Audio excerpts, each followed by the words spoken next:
Hello friends, வணக்கம் and welcome back to my channel. இந்த வீடியோவில் நம்ம அசோக் லைலாண்டோட ஈகோமெட் 1615 HE இந்த வண்டியை பற்றினா ஃபுல் டீட்டெயில் ரிவ்யூ தான் இந்த வீடியோவில் பார்க்க போகிறோம். அதுக்கு முன்னாடி நம்ம சேனலை சப்ஸ்கிரைப் பண்ணாதவங்க சப்ஸ்கிரைப் பண்ணி பெல் ஐக்கானை ஆனில் வச்சுக்கோங்க. அப்போ தான் நான் போகிற வீடியோஸ் உங்களுக்கு உடனுக்குடனாக நோட்டிஃபிகேஷனாக வந்து சேரும். இப்போ வாங்க வீடியோக்குள்ளே போகலாம். இந்த மாடலில் உங்களுக்கு day or sleeper cabin option வந்து கொடுத்துருக்காங்க. டே கேபின் வந்து உங்களுக்கு சின்ன ரூட்டு, அதாவது இன்டர்சிட்டியில் ஓட்டுறதுக்கு உங்களுக்கு வந்து கம்ஃபர்டபுளாக இருக்கும். ஸ்லீப்பர் கேபின் வந்து பெரிய ரூட்டு, அதாவது ஹைவேஸு பாயிண்ட் டு பாயிண்ட் இந்த மாதிரி போகிற வண்டிகளுக்கு ஸ்லீப்பர் கேபின் வந்து சூட்டபுளாக இருக்கும். அடுத்ததாக ஸ்லீப்பர் கேபினோட டெக் லென்த்து, பாடியோட லென்த்து பார்த்திங்கன்னா உங்களுக்கு 17 ஃபீட்டில் இருக்குது, 20 ஃபீட்டில் இருக்குது, அப்புறம் 22 ஃபீட்டில் வந்து இருக்குது.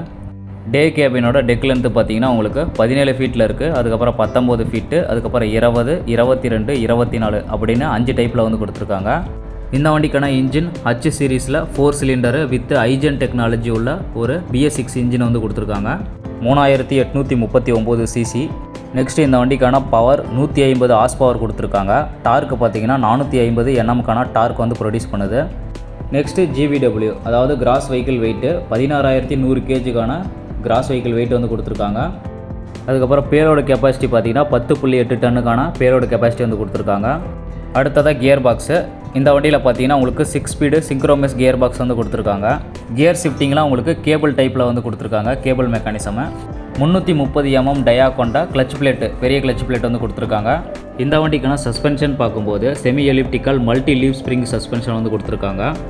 பிரேக்குன்னு பார்க்கும்போது ஃபுல் ஏர்லைனு SKM பிரேக் வந்து கொடுத்துருக்காங்க வித் ABSோட. மைலேஜ்னு பார்க்கும்போது இந்த வண்டி 6.5 to 7 km/லிட்டர் வந்து கொடுக்குது. Maximum speed 80 km/h. வண்டிக்கான டைமென்ஷன் ஓவரால் லென்த்து 7088 mm வந்து கொடுத்துருக்காங்க வித்து 2207 mm கொடுத்துருக்காங்க. ஹைட்டு பார்த்திங்கன்னா 2810 mm ஹைட் வந்து கொடுத்துருக்காங்க. நெக்ஸ்ட்டு 4200 mm வீல் பேஸ் வந்து கொடுத்துருக்காங்க. Turning radius 14700 mm turning radius இருக்குது. Next fully floated rear axle ratio பார்த்திங்கன்னா 6.17 ரேஷியோ வந்து கொடுத்துருக்காங்க. ஹெவி டியூட்டி மோனோட்ரான் ப்ரொஃபலர் ஷாஃப்ட் இருக்குது. லைஃப் டைமு க்ரீஸ் அடிக்கணுன்ற அவசியம் வந்து இதுக்கு கிடையாது. நெக்ஸ்ட்டு டயர் செக்ஷன்னு பார்க்கும்போது ஃப்ரண்ட் அண்ட் பேக்கு உங்களுக்கு டயர் சைஸ் பார்த்திங்கன்னா உங்களுக்கு 9R20 டயர் வந்து கொடுத்துருக்காங்க 16 ப்ளை ரேட்டில். டீசல் டேங்கோட கெப்பாசிட்டி 185 லிட்டருக்கான டேங்க் கெப்பாசிட்டி வந்து கொடுத்துருக்காங்க. ஆட் ப்ளூ டேங்க் கெப்பாசிட்டி பார்த்திங்கன்னா 24 லிட்டருக்கான டேங்க் கெப்பாசிட்டி கொடுத்துருக்காங்க. நெக்ஸ்ட்டு வாரண்டின்னு பார்க்கும்போது உங்களுக்கு 4 லட்சம் கிலோமீட்டருக்கான வாரண்ட்டி, அப்படி இல்லைனா 4 வருஷத்துக்கான வாரண்ட்டி வந்து ப்ரொவைட் பண்ணுறாங்க.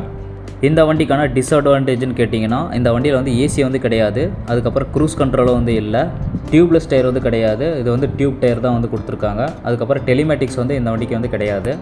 இதுதான் இந்த வண்டிக்கான டிஸ்அட்வான்டேஜ்.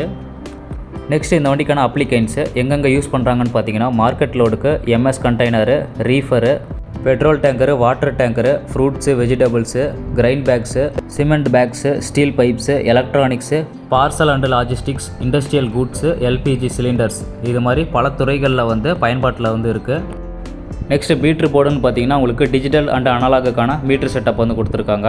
கீழே பார்த்தீங்கன்னா fuel economy display, trip distance and fuel economy, அதுக்கப்புறம் GSAS அதாவது கியர் ஷிஃப்ட் அட்வைசரி சிஸ்டம் வந்து கொடுத்துருக்காங்க. நீங்கள் கியரை வந்து அதிகப்படுத்தினாலோ இல்லை குறைச்சாலோ வந்து இண்டிகேஷன் வந்து காமிக்கும். அதுக்கப்புறம் RPAS அதாவது ரிவர்ஸ் பார்க்கு அலர்ட் சிஸ்டம் வந்து கொடுத்துருக்காங்க. மேலே பார்த்தீங்கன்னா எந்தெந்த இண்டிகேஷன் எதுக்கு அப்படிங்கிறதுக்கான இன்ஃபர்மேஷனோட உங்களுக்கு வந்து சார்ட் வந்து இருக்குது. Next I alert, the next generation navigation assisted வந்து கொடுத்துருக்காங்க. Route management, fuel management, trip management, service reminders, அதுக்கப்புறம் ரிப்போர்ட் ஆர் அனலிட்டிக்ஸ், இதெல்லாம் வந்து ஐ அலர்ட் அப்படிங்கிற ஆப் மூலமாக வந்து நம்ம வந்து தெரிஞ்சுக்கலாம்.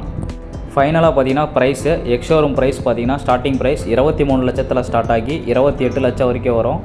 ஸோ அவ்வளோதான் கைஸ், இந்த அசோக் லைலாண்டோட 1615 மாடலோட ஃபுல் டீட்டெயில்டு ரிவ்யூ. இந்த வீடியோ பிடிச்சிருந்துச்சி அப்படின்னா ஒரு லைக் பண்ணிடுங்க. இதே மாதிரி நெக்ஸ்ட் ஒரு இன்ட்ரெஸ்டிங்கான ரிவ்யூ வீடியோட நான் வந்து உங்களை சந்திக்கிறேன். அது வரைக்கும் தேங்க்ஸ் ஃபார் வாட்சிங்.